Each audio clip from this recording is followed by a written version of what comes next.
यदि कोई वकील क्लाइंट को धोखा दे तो क्या करना चाहिए?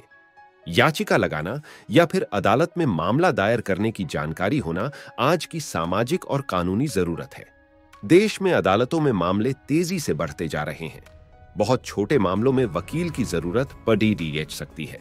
ऐसे में मामला या याचिका दायर करने वाले को यह मालूम होना चाहिए कि उसके क्या अधिकार हैं। कई बार क्लाइंट अपने ही वकीलों से धोखा खा जाते हैं।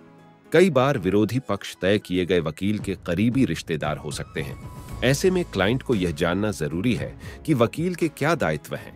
एडवोकेट्स एक्ट 1961 की धारा 49(1) में यह जिक्र है कि वकीलों को किन नियमों का पालन करना चाहिए। क्लाइंट को बिना किसी पक्षपात के पूरी बात बताना वकील की जवाबदारी है, अन्यथा इससे फैसले प्रभावित हो सकते हैं। कुछ मामलों में वकील दूसरे पक्ष से संबंधित होते हैं। एक मामला आया था जिसमें वकील के पास शिकायत लेकर आई महिला की सास वकील की मौसी थी। ऐसे में वकील ने बहू को पूरी स्थिति स्पष्ट कर दी, हालांकि उन्हें अपनी मौसी के प्रति भी दुख था। क्लाइंट के लिए वकील का दायित्व उन्हें पूरा मामला और जानकारी सुनना होती है। वे सेवा से मुकर नहीं सकते। वे तब स्वयं पेश नहीं हो सकते जिसमें वे गवाह हैं। क्लाइंट को बात पूरी व दो टूक बताना। क्लाइंट का हित पहले।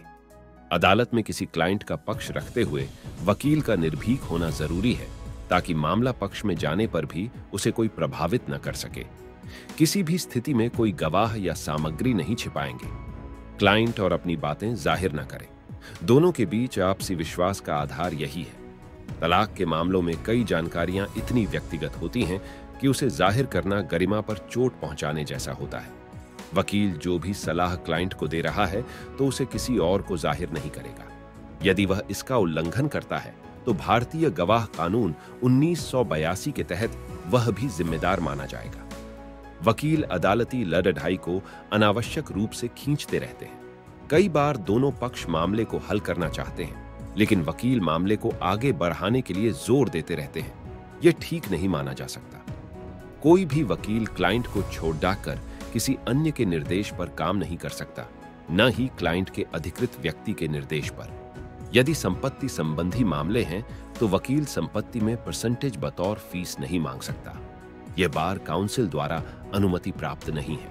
किसी संपत्ति के मामले में वह उक्त संपत्ति खरीदने या उसकी बोली भी नहीं लगा सकता। वकील किसी मामले से जुड्डी संपत्ति की बोली न लगाने के अलावा हस्तांतरण की कवायद भी नहीं कर सकता। किसी क्लाइंट द्वारा जाहिर की गई जानकारियों का वकील मामले के बाद भी दुरुपयोग नहीं कर सकता है। यह पेशेगत गरिमा के अनुकूल नहीं है। आप अपने विचार तो हमारे साथ कमेंट बॉक्स में जरूर शेयर करें। अगर पसंद आया तो हमें सब्सक्राइब करना और मुझे फॉलो करना ना भूलें। धन्यवाद।